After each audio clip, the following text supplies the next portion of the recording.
Coconut and Bubba met the day we brought Coconut home. The very next day, my husband took Coconut for a walk, and he sends me this video, and Bubba's right there next to her. And every single time we took Coconut for a walk, Bubba would tag along. Going on walks with Bubba and Coconut was pretty much a daily thing for several months. You know, for a long time, he would kind of wander from house to house in the neighborhood, and we would all look out for him. We would all feed him.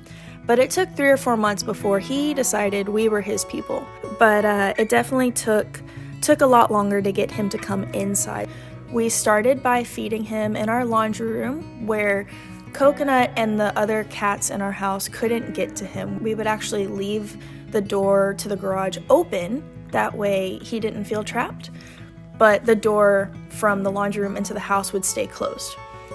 And then eventually we started opening that door to the house, so Bubba would come into the laundry room, he would eat, and he could see further into the house, but he never decided to cross over from the laundry room into the hallway. He didn't want to do that. Eventually, however, we started kind of letting Coconut into the laundry room, so he would kind of get a little bit more comfortable because they could play together. It all kind of changed in one night. I don't know what changed, but we saw him in our backyard coming up to our back door. So we opened it, and he just walked inside. And he jumped up on our kitchen table, where we feed our cats on the kitchen table. He jumped up on the table and found their food, the other cat's food, and he just started eating. And I thought, well, this is different, but I'm not gonna complain. He ate his dinner on the table, and he stayed put for probably an hour or so. He stayed inside, and our other cats even came up to him, and they didn't fight at all. And Coconut was so excited. And then eventually, Bubba left for the night, and after that, he has come inside almost every single day. Most nights he sleeps inside. Sometimes he still wants to go back out, and so we let him. He was very much an outdoor cat for a very long time, and he likes to be outside, and we don't want to take that from him. But he knows that he can come inside whenever he wants, and sometimes we'll just check and see, hey, you want to come inside? And sometimes he runs in, sometimes he doesn't.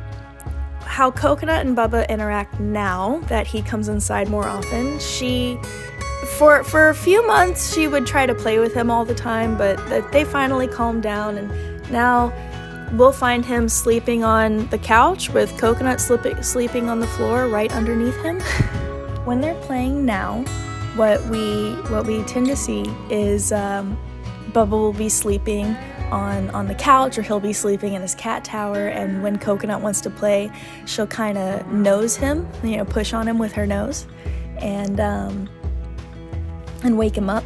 And so then they'll start playing from there. But what they like to do still, and it's been like this since they would play outside, is he'll get underneath a small table or underneath a couch or a chair, and he'll kind of reach out and swat at her, and she'll try to get to him, or he'll roll on his back and put his 4 legs up in the air and kind of like grab at her face or grab at her neck while she's nosing him. It's just really funny to watch. They play so well together. We're finally at a point where Bubba and our inside cats are pretty cordial. We can have all 3 cats in one room, and we don't have any hissing, we don't have any power struggle, and that's really nice to get to that point. The cats can exist all together pretty seamlessly, and that makes me really happy.